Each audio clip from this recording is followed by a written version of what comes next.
नमस्कार दोस्तों, स्वागत है आप सभी का हमारे YouTube चैनल में। बच्चों, हमारा चैप्टर चल रहा था pair of linear equation in two variable, जो कि उसमें से हम कौन सा मेथड सीख रहे थे? Substitution method. तो बच्चों, आज का जो क्वेश्चन है वो कुछ इस टाइप से है। The taxi charge in a street consist of fixed charge together with the charge for the distance covered. ठीक है, for a distance 10 kilometer the charge paid is 105 rupees, and for a journey of 15 kilometer the charge paid is 155 rupees.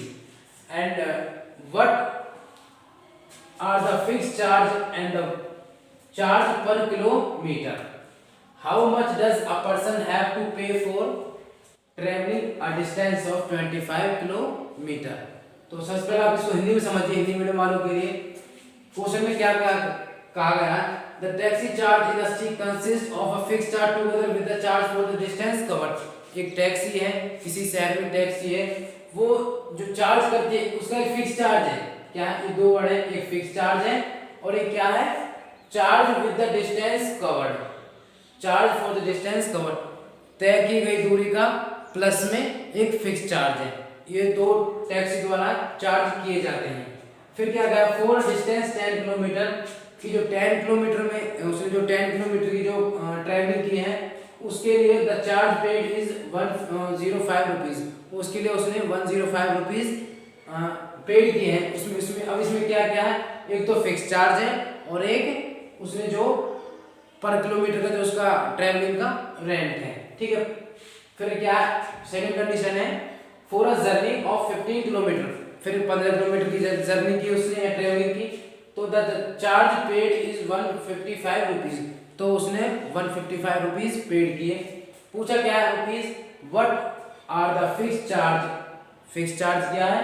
And the charge per kilometre, और per kilometre का charge क्या है? फिर how much does a person have to pay for travelling a distance of 25 kilometre. तो उसको 25 kilometre की यात्रा के लिए उसे कितने पैसे, उस व्यक्ति को कितने पैसे अदा करने पड़ेंगे, देने पड़ेंगे। तो हमें क्या चीज पूछा? एक फिक्स चार्ज कितना होगा और एक द चार्ज पर किलोमीटर। ठीक है, तो सबसे पहले हम क्या करेंगे? Let the fixed charge of taxi. माना टैक्सी का जो फिक्स चार्ज है, नियत भाड़ा। ठीक है, चार्ज को बोलते हैं, किराया बोल सकते हैं, भाड़ा बोल सकते हैं। फिक्स होता है, नियत, कांस्टेंट बोल सकते हैं जिसे आप, कि हमने मान लिया x रुपीज। ठीक है बच्चों, x रुपीज। फिर क्या पूछा है? चार्ज पर किलोमीटर, यानी कि एडिशनल चार्ज बोल सकते हैं आप इसको। लेट द एडिशनल चार्ज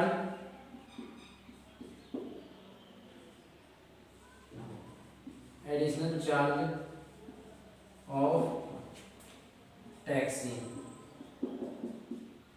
ठीक है, इसका आप कितना मान लेंगे? y rupees. कितना मान लिया बच्चों हमने? y rupees. अच्छा, अब बात करेंगे अकॉर्डिंग टू क्वेश्चन को लेकर। अकॉर्डिंग टू क्वेश्चन, तो देखो फर्स्ट कंडीशन क्या थी कि उसने 105 रुपीज पेड किए। कब किए? जब उसने इतने किलोमीटर की जो उसने ट्रैवलिंग की थी प्लस में उसका फिक्स चार्ज। ठीक है, ये क्या है? पर किलोमीटर। आप ये भी सकते हो, let the additional charge of, आप पर किलोमीटर लिखना है, let the additional charge of पर किलोमीटर। ठीक है ना, पर किलोमीटर के हिसाब से लगाना y रुपीज। ठीक है, तो अब उसके हिसाब से जो हमारी कंडीशन बनेगी, फिक्स चार्ज तो हमारा ये हो गया x रुपीज, प्लस में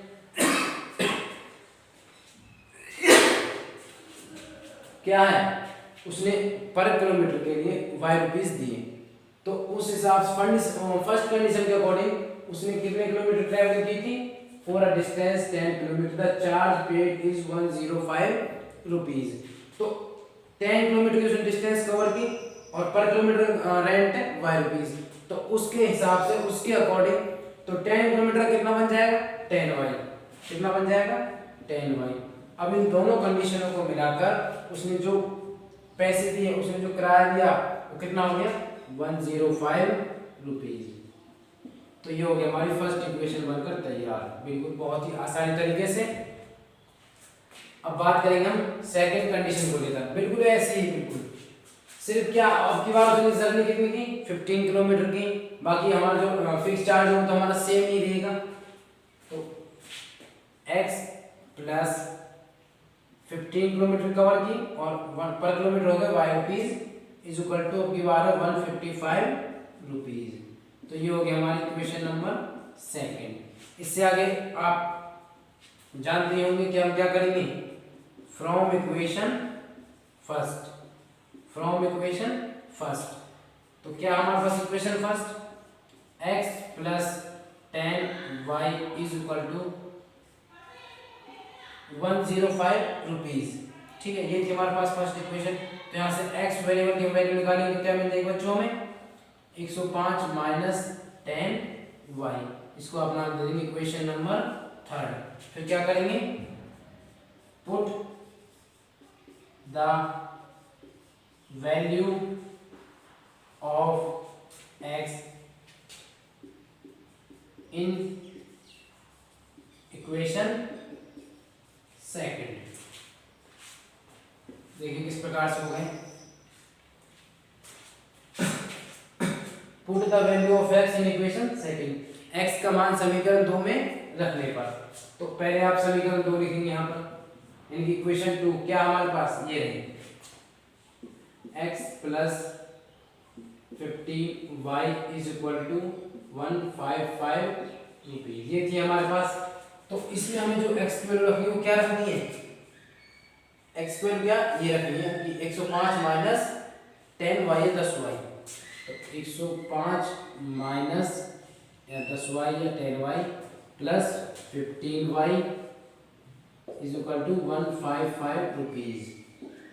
इसको अब हटा दो रुपीज को, हम इक्वेशन से कुछ नहीं लेंगे इसका, ठीक है। फिर अब देखो किस प्रकार सॉल्यूशन करेंगे, 105 कितना बचेगा, माइनस का 10y प्लस का 15y है।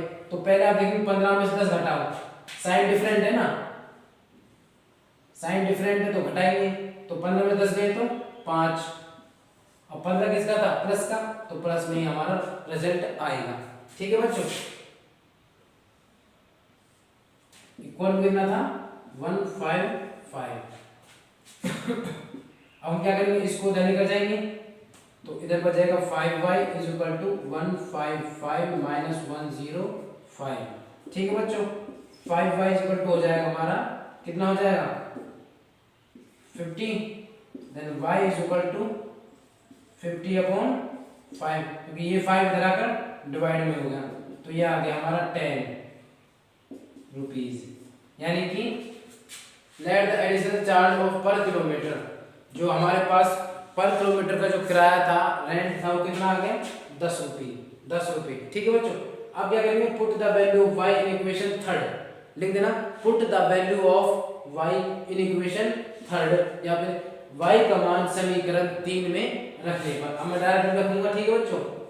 देखिए थर्ड क्या हमारे पास, x is equal to 105 minus 10y, यानी कि x is equal to 105 minus 10 into y की वैल्यू थी हमारे पास, ये आ गई थी ना 10 रुपये 10। ठीक है बच्चों, x is equal to 105 minus 10 into 10 कितना हो गया 100, यानी कि x का हमारे पास वैल्यू आ गई 5 रुपीज, यानी कि जो उसका फिक्स चार्ज था टैक्सी का वो कितना आ गया बच्चों 5 रुपीज। तो इस प्रकार से इस क्वेश्चन का सॉल्यूशन होगा। उम्मीद है आपको हमारा टॉपिक समझ में आ गया होगा बच्चों। अब अगला हमारा क्वेश्चन क्या है, a fraction becomes 9/11 if 2 is added to both the numerator and the denominator, if 3 is added to both the numerator and the denominator it becomes 5/6, find the fraction। Hindi medium वाले समझ लीजिए, एक फ्रैक्शन 9/11 हो जाती है कब, जब उसके अंश और हर दोनों में 2 ऐड कर दिया जाता है, 2 जोड़ दिया जाता है। फिर अगली कंडीशन क्या है, जब उसके भिन्न के फ्रैक्शन के न्यूमरेटर यानी अंश और हर दोनों में 3 ऐड कर दिया जाता है। अब की बार कितना 3 ऐड कर दिया जाता है, 3 जोड़ दिया जाता है, तो फ्रैक्शन 5/6 हो जाती है। तो भिन्न 5/6 हो जाती है। तो फाइंड द फ्रैक्शन, तब हमें क्या बतानी है, फ्रैक्शन क्या होगी, भिन्न क्या होगी। ठीक है, अब बात करें फ्रैक्शन होती क्या है, जो हमारे अंश बटे हर के रूप में, या which we can write in form of P/Q। ठीक है बच्चों, जिसे हम अंश बटे हर के रूप में लिख सकें। तो लेट द न्यूमिरेटर कितना मान लिया हमने बच्चों, x। फिर उसी प्रकार से लेट द डिनोमिनेटर कितना मान लिया, y। ठीक है बच्चों, तो हमारे पास जो फ्रैक्शन होती है वो किस बेस पर होती है, अंश बटे हर के रूप में, यानी कि न्यूमरेटर अपॉन में डिनोमिनेटर, यानी कि x अपॉन y। अब बात करेंगे हम अकॉर्डिंग टू क्वेश्चन, तो क्या होगा, देखो फ्रैक्शन तो हमारे पास x अपॉन y थी। अब क्या कर रखा था, उन दोनों में उसके अंश और हर, या न्यूमरेटर अपॉन डिनोमिनेटर, दोनों में अब की बार 2 ऐड कर दिया जाता है। तो फ्रैक्शन क्या हो जाती है, 9/11। तो जो हमारे पास फ्रैक्शन थी वो क्या हो गई, 9/11। कब, जब अंश और हर दोनों में 2 ऐड कर दिया जाता हो। अब क्या करेंगे, सॉल्व करेंगे कैसे, cross by the cross multiply. ठीक है बच्चों, तो क्या हो जाएगा, 11x प्लस, देखो इस 11 की मल्टीप्लाई इन दोनों के साथ और इस 9 की मल्टीप्लाई इन दोनों के साथ, तो 11 दूनी 22, या 11 × 2 22, 9y प्लस 18। ठीक है, तो क्या हो जाएगा 11x। अब करेंगे कांस्टेंट एक तरफ, वेरिएबल एक तरफ, तो इस 9y को हटाएंगे तो माइनस का 9y हो जाएगा। उधर देखिए 18 माइनस 22, क्योंकि 22 हो जाएगा, नेगेटिव हो जाएगा। 11x माइनस 9y कितना बचेगा, 22 में 18 गए तो 4, लेकिन 22 किसका, नेगेटिव में, तो जो रिजल्ट आएगा वो किसमें आएगा, नेगेटिव में। ठीक है बच्चों, तो ये हमारे पास होगी फर्स्ट इक्वेशन बनकर रेडी, तैयार हो गई। अब क्या करेंगे, काम करना हमें सेकंड कंडीशन पर। सेकंड कंडीशन क्या, अब की बार 3 ऐड कर दिया जाता है, फ्रैक्शन में 3 ऐड कर दिया जाता है। फ्रैक्शन होती है हमारे पास x अपॉन y के रूप में, प्लस में 3 ऐड हमने कर दिया है अकॉर्डिंग टू क्वेश्चन। तो हमारे पास फ्रैक्शन क्या होगी, 5/6। तो करेंगे अब क्रॉस मल्टीप्लाई, वही काम, 6x प्लस 18, अब की बार 5y प्लस 15।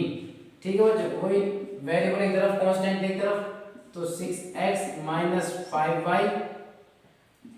उसी प्रकार देखो 15 इधर है, 18 जाएगा उधर नेगेटिव में, तो 18 से 15 गए तो 3, लेकिन 18 किसका था, उधर जाकर नेगेटिव का हो जाएगा, तो जो रिजल्ट आएगा वो भी माइनस में ही आएगा।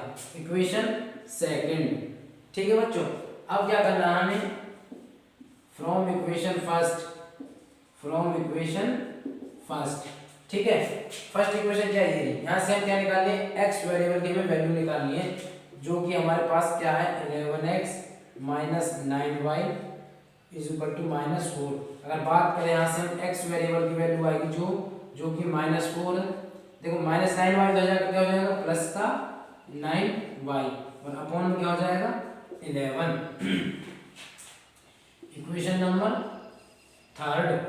ठीक है बच्चों, अब क्या करेंगे, put the value of x in equation second. x का मान समीकरण 2 में रखने पर, हिंदी मीडियम वाले बच्चे, ठीक है बच्चों, x का मान समीकरण 2 में रखने पर, तो रखेंगे इक्वेशन सेकंड कहाँ, ये नहीं, तो 6x minus 5y is equal to -3। तो उधर देखिए, उधर रखेंगे आप, तो 6 इंटू एक्स वैल्यू क्या है, -4 प्लस 9y अपॉन में 11, फिर उसके बाद -5y इज इक्वल टू -3। ठीक है, इसको अंदर डालेंगे तो -24 प्लस 54y, 9 54y अपॉन में 11 minus 5y is equal to -3। ठीक है बच्चों, माइनस का 3। अब क्या करेंगे, इसके नीचे 1 लगा देंगे और क्या लेंगे, टेकिंग एलसीएम,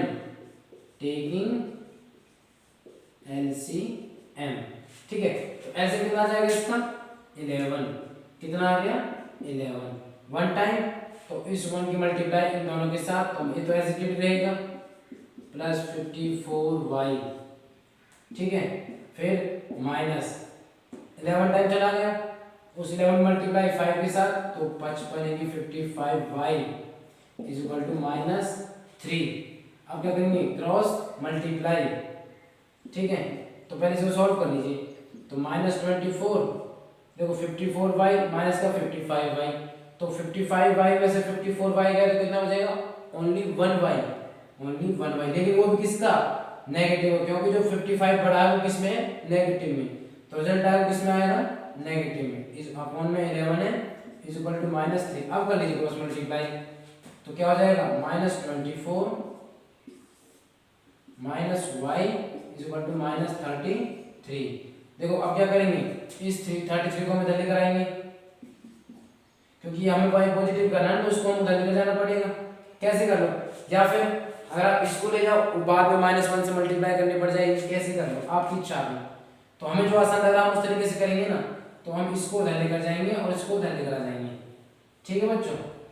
तो -24 plus 33 is equal two plus y हो जाएगा, तो कितना बच गया, 9 पॉजिटिव का इज इक्वल टू y। तो जो हमारे पास y की वैल्यू आ गई बच्चों, वो कितनी आ गई, 9। अब क्या करेंगे, put the value of y in equation 3, y का मान समीकरण 3 में रखने पर कहाँ है, ये रहा।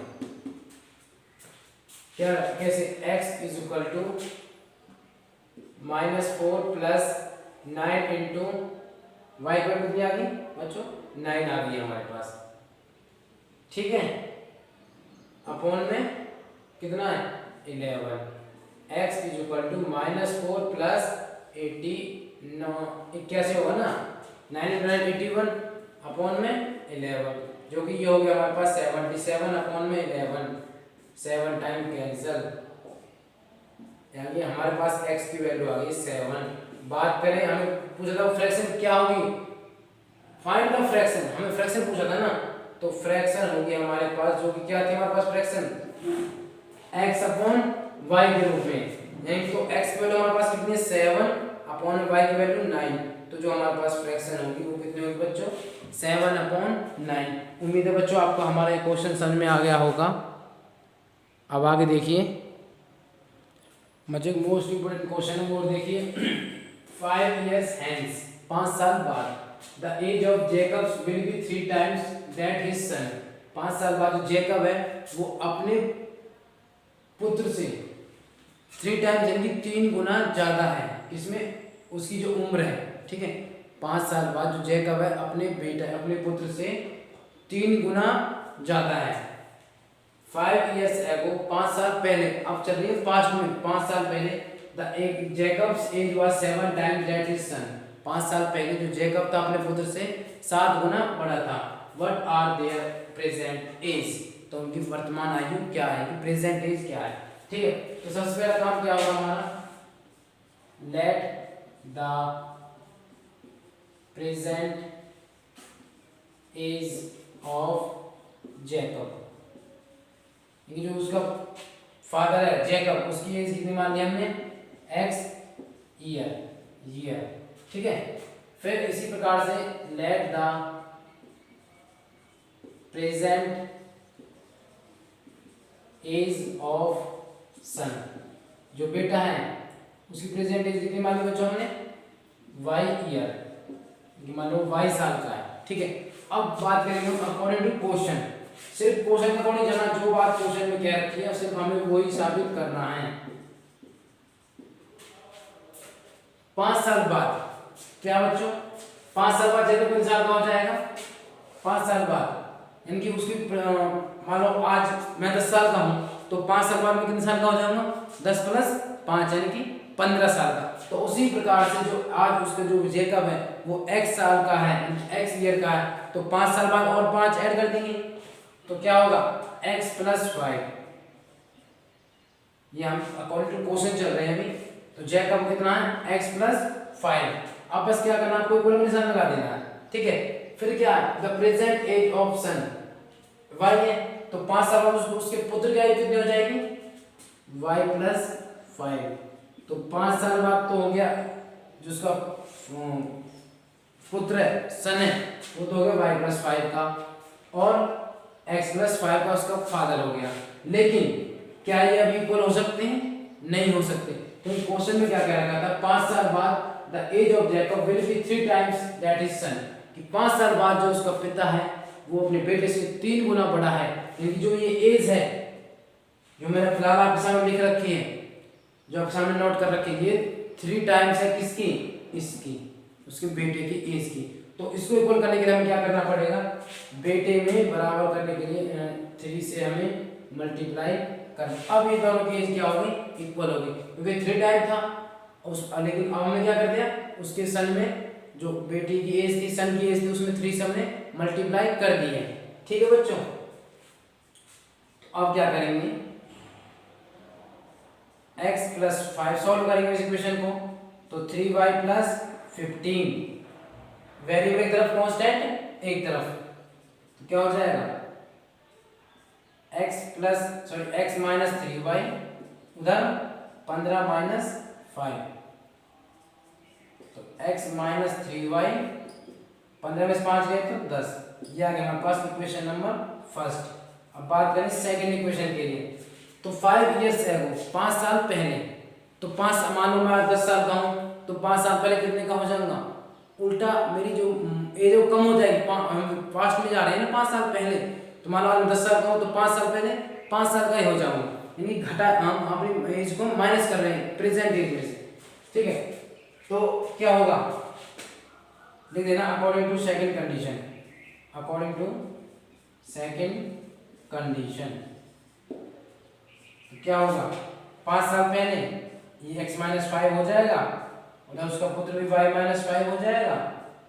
और अब बात करें 7 times 5 years ago Jacob's age was 7 times that is son, जो जैकब की आयु है वो 5 साल पहले उसके पुत्र से, उसके बेटे से 7 गुना ज्यादा थी, यानी अब 5 साल पहले चले गए हम दोनों की एज को लेकर 5 साल पहले, तो अब क्या 7 टाइम्स होनी चाहिए थी, 7 टाइम्स है ये, तो इसको इक्वल करने के लिए क्या करना पड़ेगा, इस बेटे में 7 से मल्टीप्लाई कर देना पड़ेगा, ठीक। अब क्या होगा, इक्वल हो गए। अब हम इसको सॉल्व करेंगे इस इक्वेशन को लेकर, तो क्या हो जाएगा,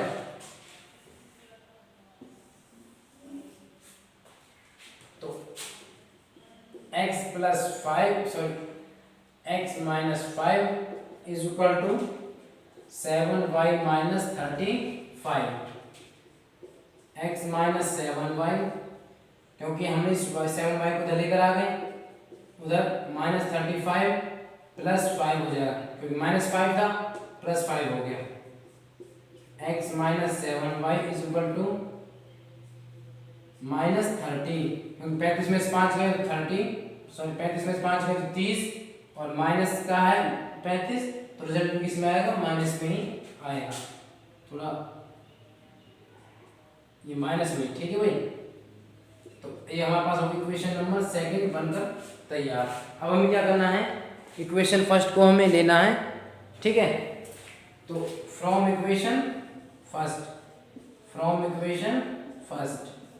क्या थी फर्स्ट, वहां से हमें x वेरिएबल की वैल्यू निकालेंगे, कहाँ थी ये देखिए ना, यहाँ से x की वैल्यू आएगी हमारे पास 10 प्लस 3y, देखो ये हमारे पास फर्स्ट इक्वेशन, यहाँ से x की वैल्यू क्या आएगी, इस 3y को हम सब्स्टिट्यूट कर देंगे, जो कि हमने इधर कर दिया है, तो 10 प्लस 3y, इसको आप दे दो इक्वेशन नंबर थर्ड।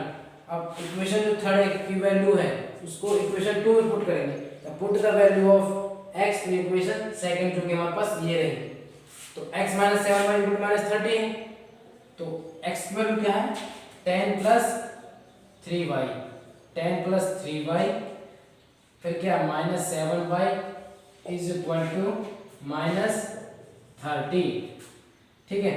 फिर क्या करेंगे 10, देखो इसको 10 को उधर लेकर जाएंगे, तो इधर क्या रह जाएगा, देखो 3y में से 7y में से 3y गए तो देखो 7 में से 3 गए तो 4, लेकिन 7 इसका नेगेटिव का तो आंसर भी नेगेटिव में ही आएगा। उधर -30 तो पहले से ही था, ठीक है, ये 10 और चला गया माइनस में, तो ये माइनस का 10 हो गया, तो माइनस का 4y is equal to -40 add हो जाएंगे क्योंकि साइन सेम है दोनों की, साइन सेम होते हैं जब ऐड हो जाते हैं, ठीक है, तो -40 हो गया, लेकिन साइन किसके दोनों नेगेटिव के, तो आंसर किस में आएगा, नेगेटिव में ही आएगा, माइनस से minus cancel, y is equal to आ गया हमारे पास 10, क्योंकि 40/4 हो जाएगा 10 आ गया। अब क्या करेंगे, y का मान समीकरण 3 में रखने पर या put the value of y in equation third कहां, ये रहे, तो रखिए क्या हो जाएगा, x is equal to 10 plus 3 into y की वैल्यू कितनी बच्चों 10, तो x is equal to 10 plus 30 यानी कि x इज इक्वल टू 40, यानी कि जो जैकब की एज है वो कितनी है बच्चों 40 साल, उसके बेटे की 10 साल, ठीक है बच्चों। इस प्रकार से हमारा जो सब्स्टिट्यूशन मेथड है वो हमारा खत्म हो चुका है इन सवालों के साथ, और ये बहुत इंपॉर्टेंट क्वेश्चन है बच्चों जो अब मैंने अब तक आपको करवाए हैं, पूरी उम्मीद है पेपर में आने की इनकी, ठीक है, इसलिए आप इनको ध्यान से पढ़ लीजिएगा। और यदि आपको हमारी वीडियो समझ में आ गई हो, हमारे चैनल को लाइक करें, शेयर करें, सब्सक्राइब करें। थैंक यू, जय हिंद, जय भारत। और यदि अभी भी आपको कोई प्रॉब्लम रह गई हो तो प्लीज़ हमें कमेंट बॉक्स में ज़रूर बताएं। Thank you.